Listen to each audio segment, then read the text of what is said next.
Hi, Harshada Wagner here. Let's talk about Bhakti Yoga. Bhakti Yoga is one of the main types of yoga, of which there are several. Like Hatha Yoga is the yoga where we do physical postures and movements and work with our breath and so on.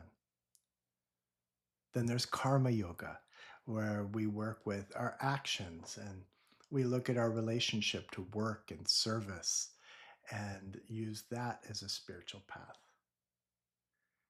In Bhakti Yoga, we explore relationship with the divine. Sometimes people translate Bhakti Yoga as the yoga of love. It's not exactly accurate. The word bhakti in Sanskrit, it does mean a certain kind of love. That's true. It is the love between the devotee and the beloved, the divine beloved. But bhakti yoga is much more accurately thought of as the yoga of relationship with that divine beloved. And here's why.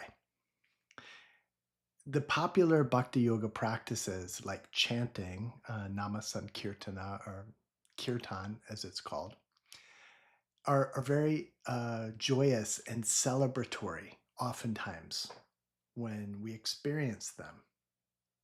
They're the fun practices, they're the joyous practices when they're done in little bits like that.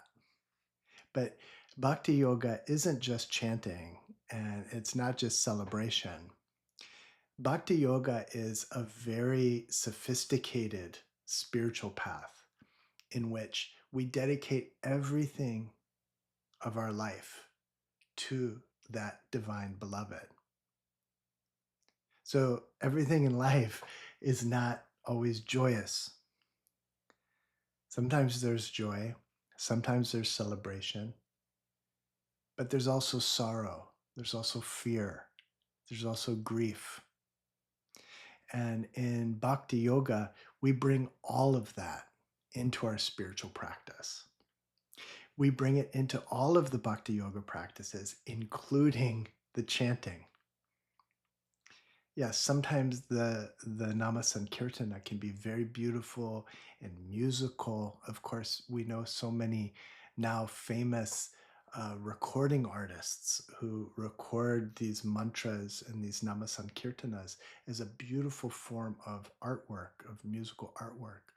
But even the Nama Sankirtana doesn't need to be that. Traditionally, Nama Sankirtana is something that's very simple.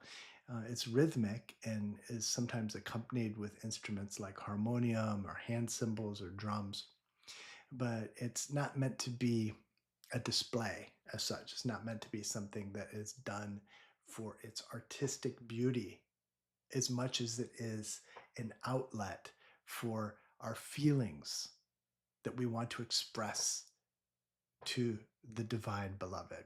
And I keep saying it that way because we all have different names for it. We could call it God, we could call it goddess, we could call it guru, we could call it grace. I like grace because grace is this power that touches us in our human life. It's not abstract, it's like we need it and then it comes to us. But whatever that is for you, part of bhakti yoga is figuring that out. Part of bhakti yoga is you being really honest about what do you most deeply relate to? What form of the divine, what forms, plural, do you relate to of the divine? Or do you relate to the formless? That's a whole other topic, but the point being is that each individual gets to have their individual relationship with that divine beloved. And then their bhakti yoga is the process of going deeper and deeper into that relationship, not just as a little touch, but as a long term relationship, a lifelong relationship. So, yes, there's Namasankirtana, which is the singing of the names of the Divine Beloved. There's also a japa practice where we repeat the names, we repeat mantras that are connected to the Divine Beloved silently, sometimes in meditation. One of the practices is karma yoga. It's part of bhakti yoga, also known as seva, or offering sacrificial service, like service that you're not expecting anything back from as a devotional practice. There's the practice of bhojana or bandara, which is feeding people, preparing wonderful food and offering it to the divine, and then offering the remainder of that to people to honor the divine in them. And also just as a beautiful practice of seva, of karma yoga. There's the practice of puja. Puja is the practice of like outer formal worship, you could say, where maybe we have an altar, which is sometimes known as a puja or a puja table, where we might have a photograph of the guru, or we have a statue of the divine beloved, or some other representation, whatever is most calling to us in our hearts. And then we can offer a candle, we can offer flowers, we can offer water. If we like to offer food, we can offer food. We can write prayers and offer those. There's so many different ways that we can do that outer worship. In India, there are more formal ways like Havan, where there's like fire ceremony where fire is kindled and then mantras and certain offerings are given into the fire as a way of making offerings to the divine beloved. Abhisheka, which is another practice of the ritual bath, where maybe the deity, like the statue of the deity, is bathed in this beautiful ritualistic way as a way of connecting to it. There are so many practices. Bhajana is like singing hymns. Oftentimes that is more musical than the Nama Sankirtana. Poetry, writing sacred poetry. So many practices.